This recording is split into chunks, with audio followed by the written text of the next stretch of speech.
بسم اللہ الرحمن الرحیم۔ 5 لوگوں کو مرتے وقت تھوڑی سی بھی تکلیف نہیں ہوگی۔ وہ 5 لوگ کون سے ہیں؟ جانیے یہ اہم ویڈیو مکمل دیکھ کر۔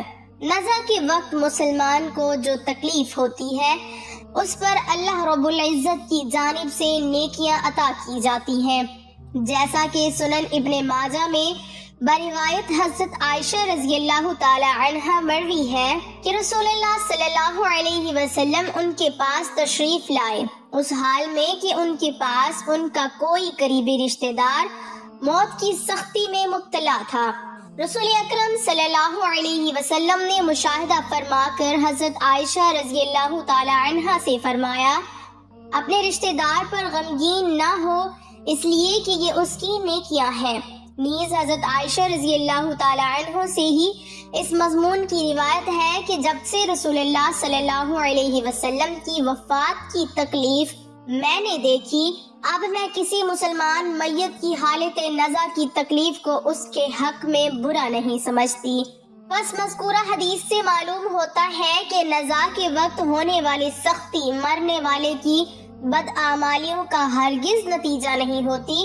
مسلمان کے حق میں اس پر اجر و ثواب اور گناہوں کی معافی کی ہی امید رکھنی چاہیے۔ ناظرین، 5 لوگوں کو مرتے وقت تکلیف نہیں ہوگی۔ حضرت سیدنا عثمان غنی رضی اللہ تعالی عنہ نے فرمایا تھا، دنیا میں 5 لوگ ایسے ہیں جن کو مرتے وقت تکلیف نہیں ہوگی، ان کی روح آسانی سے نکلے گی۔ حالت نزا میں انسان کی آدھی روح اندر ہوتی ہے اور آدھی روح باہر ہوتی ہے، اور بندہ تکلیف میں ہوتا ہے۔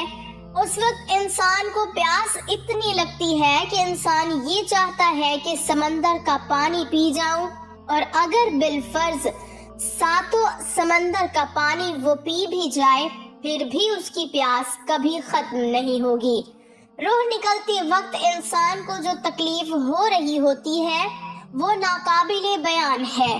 حضرت سیدنا عثمان غنی رضی اللہ تعالی عنہ نے فرمایا، یہ 5 لوگ ایسے ہیں کہ انہیں مرتے وقت ذرا بھی تکلیف نہ ہوگی، یعنی موت آسان ہوگی اور بغیر تکلیف کے ہوگی۔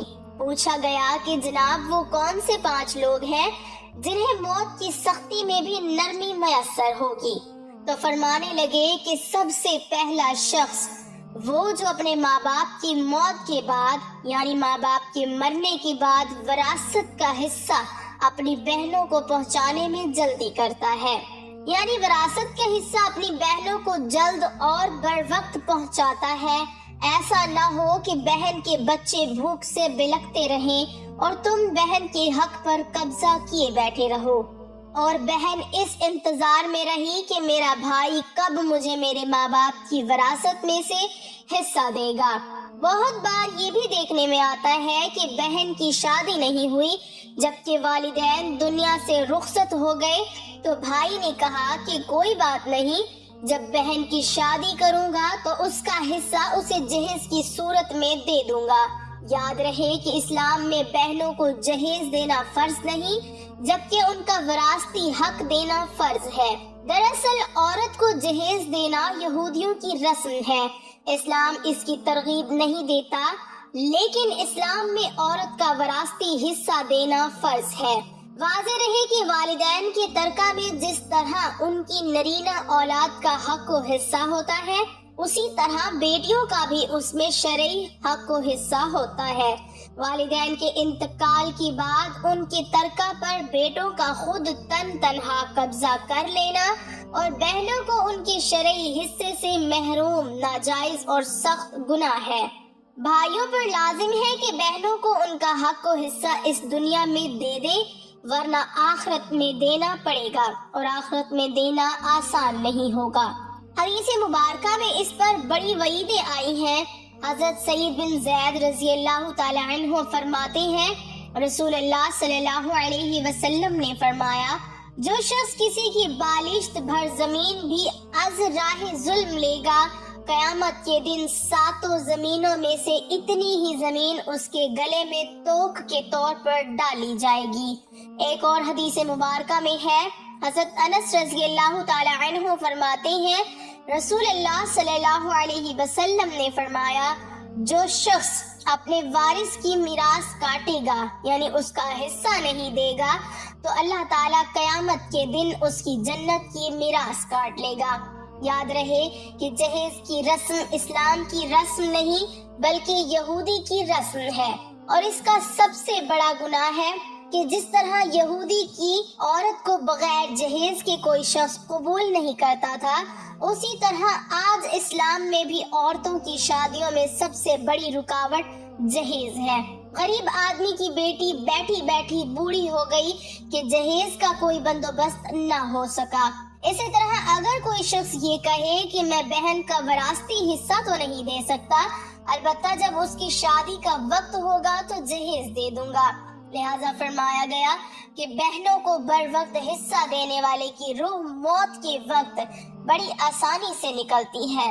ایک عورت کا بھائی جب فوت ہوا تو اس عورت نے بہت اصرار کیا کہ مجھے بھی قبرستان میں لے چلو، میں بھی اپنے بھائی کی قبر پہ جانا چاہتی ہوں۔ خیر اس کے اس اصرار کو قبول کیا گیا اور اسے قبرستان میں اس جگہ لے جایا گیا جہاں اس کے بھائی کی تدفین ہونے والی تھی۔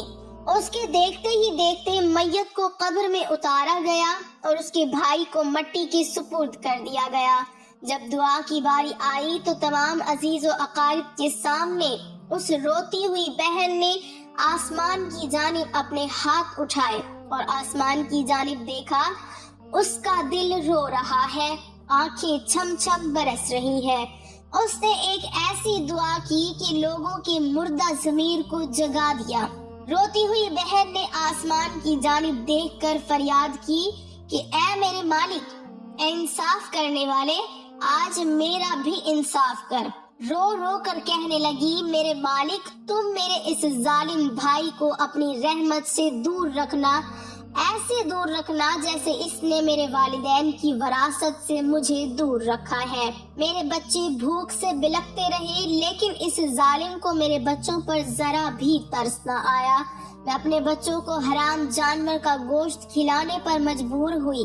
میرے بچوں نے بڑی ہی غربت کی زندگی گزاری ہے، جبکہ میرے اس ظالم بھائی کو کبھی بھی حیا نہ آئی، کبھی بھی رحم نہ آیا کہ میں اپنی بہنوں کی وراثت کا جو ان کا حق ہے اسے ادا کروں۔ اے میرے مالک تو آج انصاف کر دے، اور جس طرح سے اس نے میری وراثت کے حق سے مجھے دور رکھا ہے اسی طرح تو اسے اپنی رحمت سے دور کر دے۔ تو ناظرین صرف ایک لمحے کے لیے دل پر ہاتھ رکھ کر یہ سوچو کہ جب تم اپنی بہنوں کو ان کی وراثت کا حق ادا نہیں کرو گے تو کیا تمہاری بہنیں تمہارے لیے مغفرت کی دعا کریں گی یا جہنم کی دعا کریں گی؟ بہن کے لیے ظالم بن کے مرو گے یا مظلوم بن کے؟ ناظرین بہن کا حق کھانا ایسا ہے جیسے خنزیر کا گوشت کھانا۔ دوسرا وہ شخص جس کی روح مرتے وقت بڑی ہی آسانی سے نکلے گی، فرمایا کثرت سے صدقہ کرنے والا شخص، یعنی ایسا شخص جو اللہ اور رسول اللہ صلی اللہ علیہ وسلم کی رضا کے لیے اپنے مال و دولت میں سے یوں صدقہ کرتا ہے کہ جب وہ اپنے ایک ہاتھ سے کسی کو دیتا ہے تو دوسرے ہاتھ کو پتہ بھی نہ چلے۔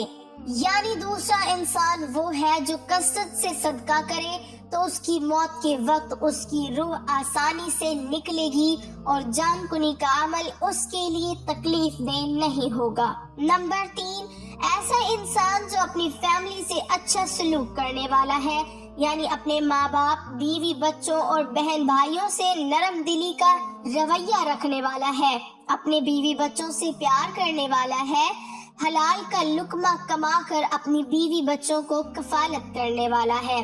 بزرگان دین فرماتے ہیں کہ جب رزق تنگ ہونے لگے تو دسترخوان کو وسیع کر لیا کرو، یعنی اپنے بیوی بچوں پر خرچ کرنا بھی صدقہ ہے، انہیں کھلانا پلانا صدقہ ہے۔ لہٰذا ایسا شخص جو اپنی فیملی پر خرچ کرتا ہو اور ان سے حسن سلوک کرتا ہو تو جب وہ دنیا سے رخصت ہوگا تو اس کی روح نکلنے میں آسانی ہوگی اور اسے کوئی تکلیف نہ ہوگی۔ اسی طرح حضرت عثمان غنی رضی اللہ تعالی عنہ نے فرمایا، جو شخص یہ سوچ کر نماز ادا کرتا ہے کہ جو نماز وہ ادا کر رہا ہے وہ میرے نبی صلی اللہ علیہ وسلم کی آنکھوں کی ٹھنڈک ہے۔ نماز دین کا ستون ہے، نماز مومن کی معراج ہے۔ اسلام و کفر میں تفریق ہے تو 5 وقت کا نمازی موت کے وقت کسی قسم کی سختی میں مبتلا نہ ہوگا۔ پھر فرمایا 5واں وہ شخص ہے جو قرآن کی تلاوت کرتا ہو، یعنی خود بھی قرآن پڑھتا ہو اور دوسروں کو بھی قرآن سکھاتا ہو۔ پھر فرمایا راتوں کی تنہائیوں میں اٹھ اٹھ کر قرآن پڑھا کرو اور قرآن پڑھتے وقت رویا کرو۔ فرمایا کہ اگر رونا نہ بھی آئے تو رونے کی کوشش کر لیا کرو۔ حضرت علی ہجویری گنج بخش رحمت اللہ علیہ سے کسی نے پوچھا کہ حضرت اگر رونے کی کوشش بھی کرے اور پھر بھی رونا نہ آئے تو پھر کیا کرے؟ تو فرمایا کہ پھر اپنے مقدر پہ رویا کرو۔ کیا تم اتنے سنگ دل ہو گئے ہو کہ تمہاری آنکھیں آنسو نہیں بہاتی؟ اللہ پاک سے دعا ہے کہ ہم سب مسلمانوں کی موت کے وقت کی سختیوں کو دور فرما کر ہمارا خاتمہ ایمان پر نصیب فرمائے، آمین۔ ناظرین کمنٹ باکس میں اللہ کے 99 ناموں میں سے ایک نام ضرور ٹائپ کریں۔